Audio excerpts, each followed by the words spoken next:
노동당도 자기 이권을 따져가면서 얘를 공개적으로 죽여서 자기에게 이득이 될지 해가 될지 이걸 계산을 하면서 죽여요. 아, 저게 우리 김일성 수령, 김정은 수령 왜 이렇게 뚱뚱해? 이런 말 했다고 공개 처형하진 않아요. 그런 말 해서 다른 사람들에게 오히려 역효과를 이끌어낼 수 있기 때문에 그런 사람은 조용히 없애버리죠. 최근에는 외국에 살고 있는 외바버리 노동자로 들어오신 분들, 그런 사람들이 탈북을 하는 경우가 많다고 알고 있어요. 북한에서와 다른 삶을 이미 경험해 봤기 때문에 다시 북한으로 돌아가는 게 어려운 거죠. 최근에 가면 갈수록 정말 희망과 진로를 위해서, 자유를 위해서 탈북하려고 하는 사람은 많아졌어요. 이게 이유로 보면 우선은 한국 드라마 영향이 가장 크고요. 그리고 탈북자 가족들을 통해서 퍼지는 소문이 있기 때문에 탈북에 성공했을 때 북한보다 나은 삶이 보장된다는 걸 알고 있어서 젊은 층의 탈북 수요가 굉장히 많아요. 그럼에도 불구하고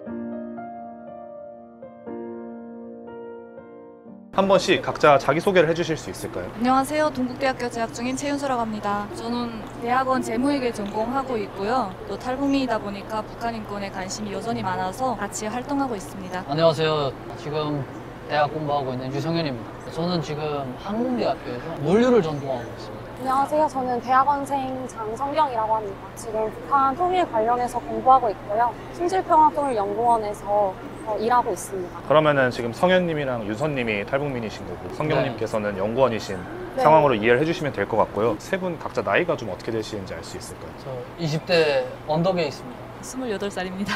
98년생. 그러면은 혹시 윤선님이랑 성현님은 지금 한국에 온 지 몇 년 되신 건가요? 저는 지금 6년 됐습니다. 저도 비슷하게 왔습니다. 그러면은 우선 그 탈북에 대한 얘기를 집중적으로 먼저 해보면서 얘기를 시작해보면 될 것 같은데 두 분께 먼저 질문을 드리고 싶은 게 처음에 그 탈북을 결심하게 된 계기가 어떻게 됐어요? 동무부터.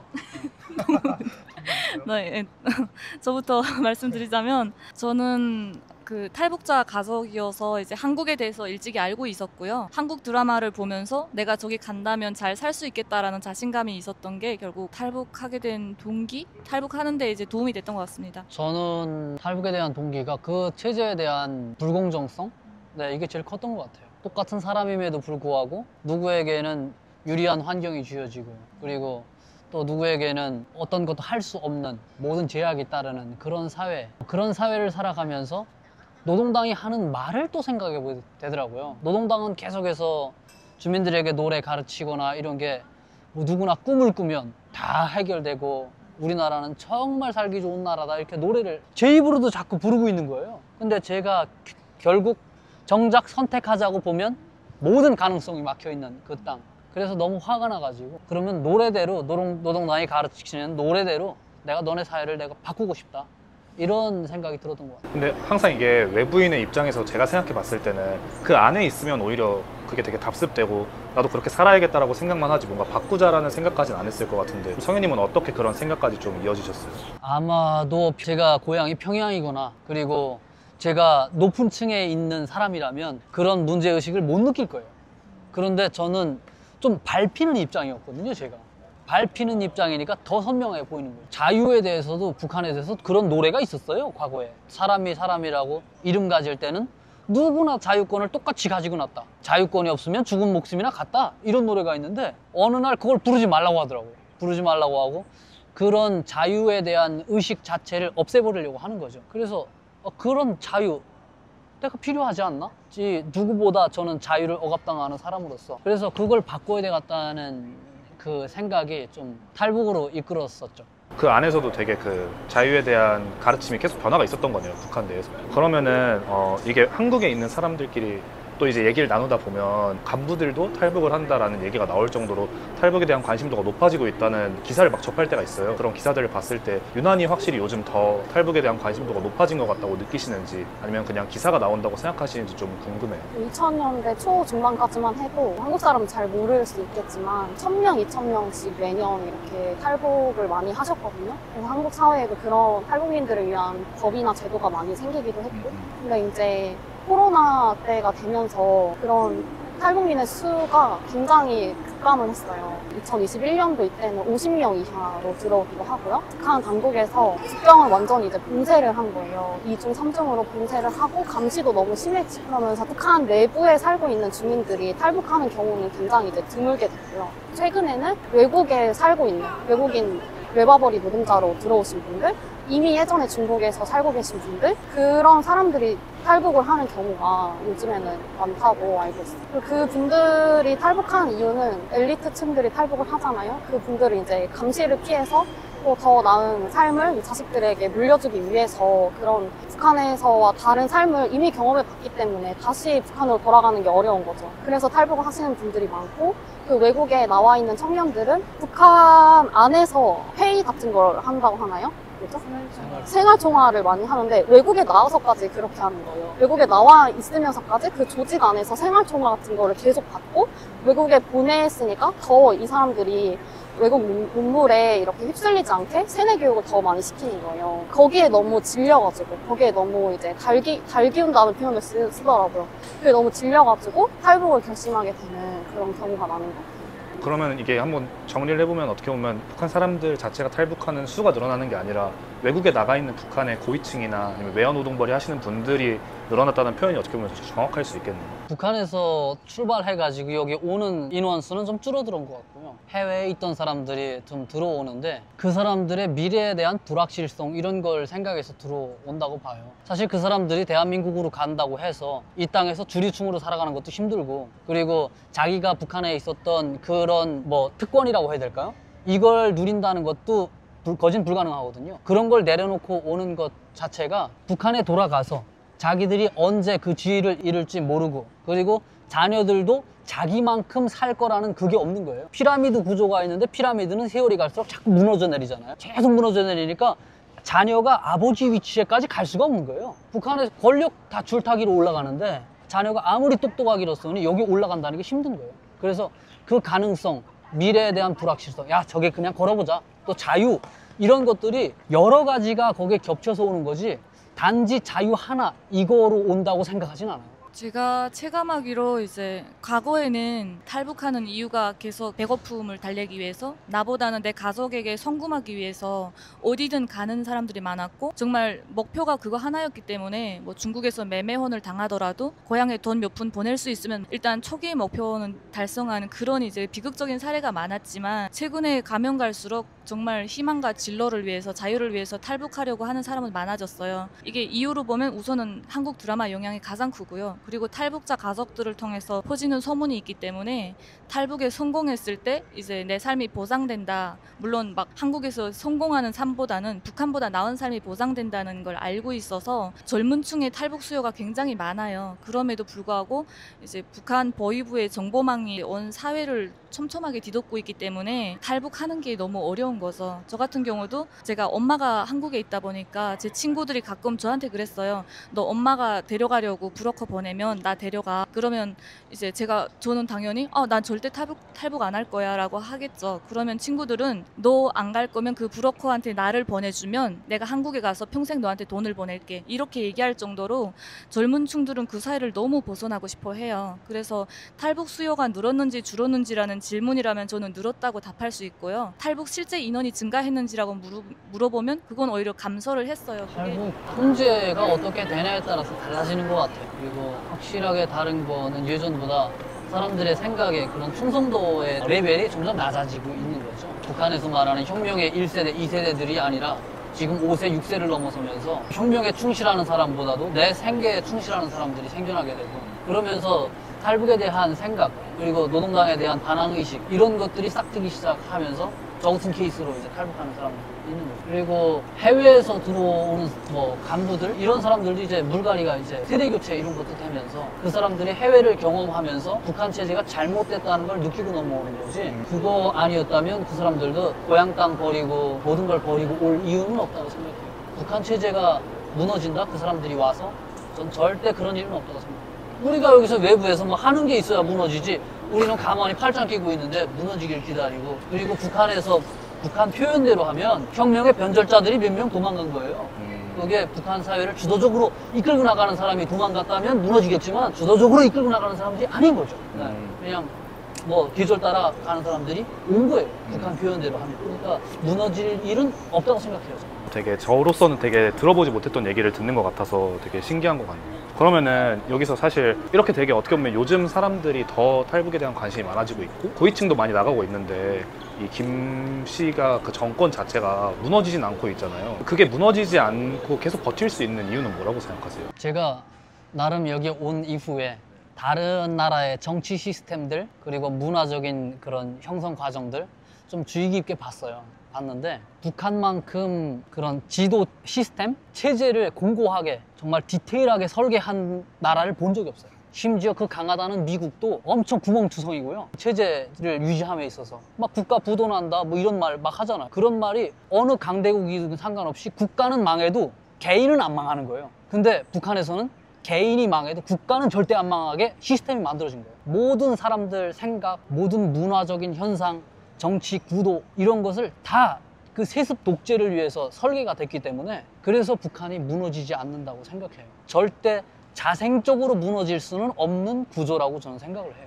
한국에 있는 학계에서도 이 문제에 대해서 많이 연구를 해왔는데 제 기근이 있었을 때 1990년대, 2000년대 이때 너무 북한이 못 살게 되니까 그때 북한 정권이 무너질 수도 있지 않겠냐라는 그런 기대를 가지고 있었던 것 같아요. 근데 그 기근이 있었음에도 북한 체제가 무너지지 않는 거예요. 사람들이 몇만 명씩 죽어가는데도. 이때 이제 한국에 있는 학자들은 그 북한 체제가 그렇게 쉽게 무너지지 않는 체제구나라는 거를 깨닫게 됐고, 오히려 김대중 정권 들어서면서 북한의 햇볕 정책을 하기 시작한 거죠. 북한이 무너지기만을 바라는 게 아니라 무너지지 않을 체제라면은 소통 채널을 틀고 뭔가 이런 방식으로 좀 더 접근을 해야겠다라는 쪽으로 바뀌게 된 계기도 있는 것 같아요. 북한 주민들이 요즘 세뇌를 많이 벗어난다는 얘기를 많이 하잖아요. 근데 그 세뇌도 이제 한 가지가 아니에요. 우선은 충성심에 대한 세뇌도 있지만 북한 모든 사람들은 겪어보지도 못한 전쟁 트라우마를 가지고 있어요. 어릴 때부터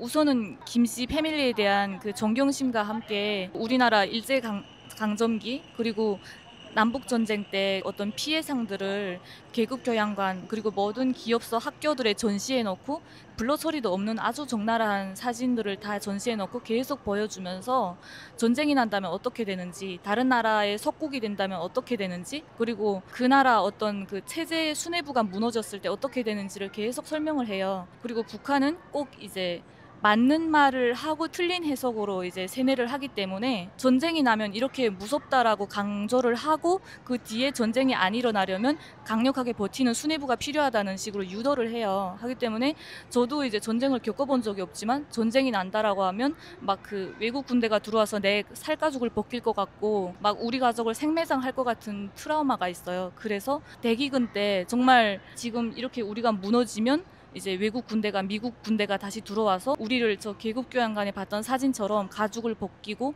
머리에 대못을 박으면서 죽일 거다라는 공포감 같은 게 있어요. 그런 것들 때문에 불확실하잖아요. 당국이 무너지면 누가 우리를 지켜줄까? 무능해도 이 사람들이라도 있어서 우리가 그래도 살 수라도 있다라는 생각을 하게 되는 것 같고 그것도 좀 한몫하는 것 같아요. 그래서 충성심에 대한 세뇌에서 벗어났을지 몰라도 그 이제 불확실성에 대한 공포 거기서 오는 이제 세뇌에서는 못 벗어나는 사람이 대부분이 아닐까라는 생각을 하고요. 그리고 이제 성녀님께서 말씀하신 것처럼 젊은 세대들이 가끔 현실을 개탄해서 아 정말 전쟁이라도 일어나라고 하면 옆에 있던 어른들 중년 이상의 분들이 그런 얘기를 해요. 뭔 일 있어도 전쟁은 안 된다. 그건 절대 안 된다라고 얘기를 하고 당국의 세뇌 효과가 정말 크다는 생각을 해요. 그러면은 이제 요 타이밍에서 저희가 북한의 인권에 대한 얘기를 조금 더 집중적으로 들어가 보려고 하는데 사실 제가 이 북한의 인권에 대한 조사를 좀 해봤을 때는 2023년도에 북한 인권 보고서가 한국에서 발간됐을 때 그때 좀 한번 사람들의 관심을 받았더라고요. 그때 이제 관심 받았던 부분이 어떤 이유로 사형이 되는지 또 어떤 이유로 아우지 탄광에 가게 되는지 근데 이제 그 중에서도 저는 좀 사형과 아우지 탄광에 대한 얘기를 조금 더 집중적으로 하면서 저희가 북한 인권에 대한 얘기를 해보면 좋을 것 같은데 이제 좀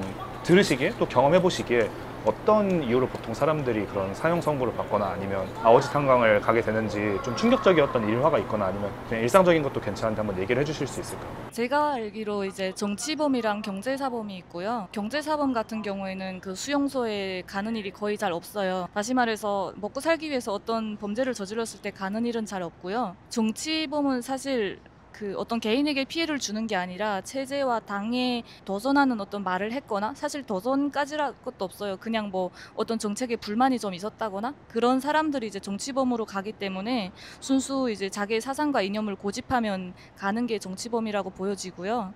제가 알고 있던 중에 가장 충격적인 일화는 그 제 친구의 어머니였어요. 친구의 어머니가 중국에 친척 방문으로 갔다가 이제 그 여권 만료될 때까지 돌아오지 않았어요. 돌아오지 않아서 결국 탈북이 된 거죠. 탈북이 되고 이분이 한 2년 있다가 가족들이 보고 싶어서 돌아왔어요. 오면서 엄청 많은 돈을 가져와서 단체들이 기부를 했어요. 그 조직들에 기부를 하다 보니까 그 이제 조국을 잠깐 떠났었지만 너무 이제 조국이 그리워서 돌아온 아주 훌륭한 사람으로 엄청나게 이제 선전용으로 쓰이신 거예요. 그리고 이제 좀 한동안 괜찮게 사나 싶었어요. 그러다가 한 2, 3년 지나고 갑자기 이제 그 집 어머니가 잡혀가고 오빠도 잡혀가고 엄마가 안 좋은 느낌을 받아서 동생을 이제 대피시켜서 겨우 체포 고문은 안 당하고 동생은 조사만 받았거든요. 그래서 처음에는 왜 잘 살던 사람을 갑자기 데려가지 싶었는데 알고 보니까 이 어머니가 중국에 사는 동안에 기독교를 접했더라고요. 그래서 그 간증인지 찬양인지 그때는 잘 몰랐는데 어쨌든 그런 걸 한 거예요. 그리고 그게 이제 영상으로 만들어져서 쇼츠에 올라갔는데 보이부가 그거를 알고 있었던 거죠. 근데 알면서도 처음에는 이제 선전용으로 쓰기 위해서 모르는 척 해주고 모든 활용이 끝나니까 그걸 문제 삼아서 이제 어머니를 체포해갖고 어디 갔는지 몰라요. 그냥 사라졌고 가족들한테 출처도 안 밝혔던 그게 제일 충격이었고 처음으로 이제 정치범에 대해서 접했던 사례인 것 같아요. 진짜 지도새도 모르게 사라진 거예요. 일단 보위부에서 데려갈 때는 말을 안 하잖아요. 데려갔고 1년 정도 있다가 아들은 풀어졌어요. 고문을 엄청 당해서 이제 거의 그 북한 말로 반 장애인을 좀 이제 나쁘게 표현하는 말이 있잖아요. 그렇게 거의 반 죽어서 이제 들것에 들려 나왔고 가족들조차 엄마가 어떻게 되는지는 몰라요. 저의 경험으로 봤을 때도 비슷한 것 같아요. 이게 정치범이나 이런 사람들은 그냥 노동당에 대해서 그냥 할 소리를 한 거예요. 정확한 말을. 근데 그것이 너 우리한테 태클 거니? 이렇게 하고 그 사람을 모든 사람들 앞에서 사용하거나 그러질 않아요. 노동당도 주민들의 눈치를 보기 때문에 그런 거는 조용히 없애버리죠. 조용히. 그런데 그들도 다 같이 보기에 얘는 공개 총살을 해야 될 존재야 이렇게 인식되는 사람들이 가끔은 있어요. 예를 들어서 진짜 먹을 게 없어. 배급이랑 안 줘요. 돈을 만들어야 되는데 돈도 될 게 없고. 그래서 전기줄 같은 거 있잖아요. 통신선 이런 걸 그게 굴이거든요. 돈. 이걸 끊어다가 중국에다 팔고 이러면서 좀 생계를 유지해가고 이런 사람들이 잡힐 때가 있어요. 그러면 가차없이 그냥 총살해버리는 거예요. 모두가 보는 앞에서. 네. 그게 노동당도 자기 이권을 따져가면서 얘를 공개적으로 죽여서 자기에게 이득이 될지 해가 될지 이걸 계산을 하면서 죽여요.